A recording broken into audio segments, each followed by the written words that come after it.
Welcome to this Introduction to Derivatives course. By the end of this course, we'll cover 5 key objectives.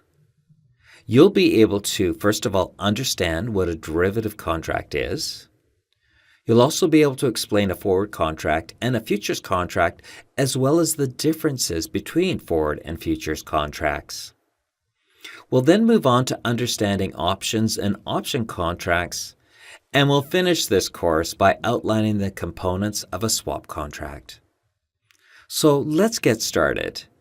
Let's start by asking the question, what is a derivative contract actually? So what is a derivative contract?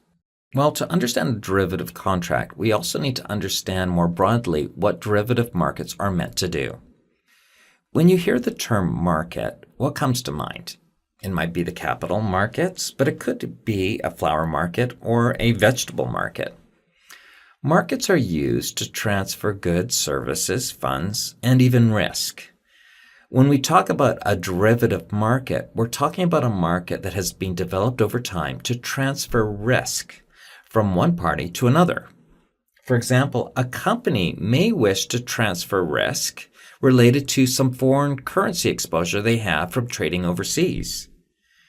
Or it could be a fund manager who may wish to speculate on the direction of a currency, taking on risks to add returns to their fund. The transfer of risk from one party to another is done often through a derivative contract, which can be seen in simple terms as a bet on which way a particular number, such as the price, may move in the future. A derivative contract derives its value from an underlying instrument, such as a stock price, a currency, or commodity price, such as oil, hence the name derivative. In a derivative contract, two parties will take a stance on the value of the derivative. One side will have the right, generally, to receive payments, while the other will be obligated to make those payments. The size and direction of payments will be based on that underlying instrument. So let's explore the components of a derivative contract. Derivative contracts will generally include these 3 important components. 1, the underlying asset. 2, whether it's a long or short position, and 3, the expiration date. Let's touch on each of these in turn.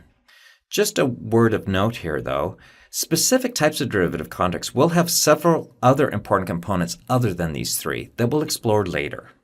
Let's start by talking about underlying assets. A derivative contract will derive its value based on the dynamic value of an underlying asset. A few of the most common underlying assets in the derivative markets are stocks, bonds, currencies, commodities, market indexes, or sometimes they're referred to as indices, and interest rates. Next, let's talk about long positions and short positions. In a derivative contract, one party is described as being in a long position while the other is in a short position. If a derivative can be thought of as a bet on a number, then the simplest bet is whether that number is going to rise or fall. A bet that the number is going to rise in the derivative markets is generally described as a long position. For example, a hedge fund manager might bet that the price of gold or the level of the stock market index is going to rise in the next 3 months, and we'd say that hedge fund manager is long gold or long the stock market index. Derivative contracts will also include an expiration date. This is the date when the contract agreement ends, and any differences in the 2 positions are finally settled. Derivatives will also specify delivery type at expiration where applicable. So, for example, some derivatives will permit physical delivery. This is common with commodity derivatives. Physical delivery means that at the expiration date, the quantity of the underlying asset, it could be gold, it could be oil, it could be corn, specified in the contract will actually be physically delivered to the buyer of the contract. Alternatively, many derivatives permit cash settlement. Cash settled means that the differences in any long or short positions will be settled in cash rather than delivering the underlying asset.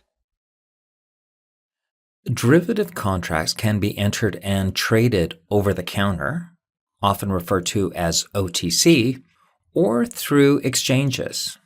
Over-the-counter or OTC derivatives are customized contracts made through a broker-dealer or directly between two counterparties.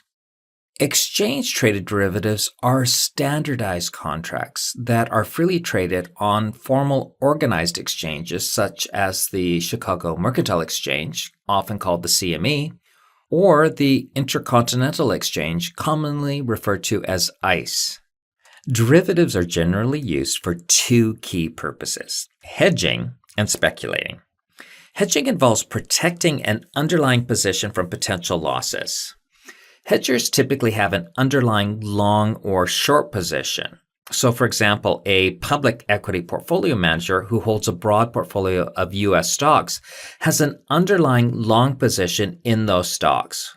In other words, they win if the price of stocks goes up. However, they may be concerned that the stock market is about to fall. The equity portfolio manager could use a derivative contract to mitigate their underlying position. They could go short an S&P 500 index future such that any gains or losses on their underlying position can be offset by gains or losses on the derivative contract.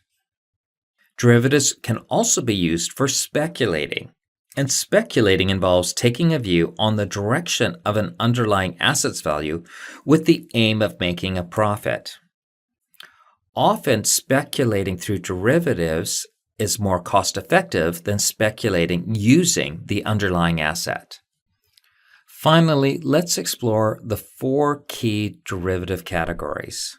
Those are forwards, futures, swaps, and options. We're going to cover each of these categories of derivative contracts in turn, starting with forwards. Forwards, futures, and swaps are all deemed to be forward commitments because both parties to the contract are obligated to deliver. Options are often referred to as contingent claims because the contract payout is dependent on a future event. One party to the contract has the opportunity to exercise the option or walk away. And again, we'll explore options in more detail later on.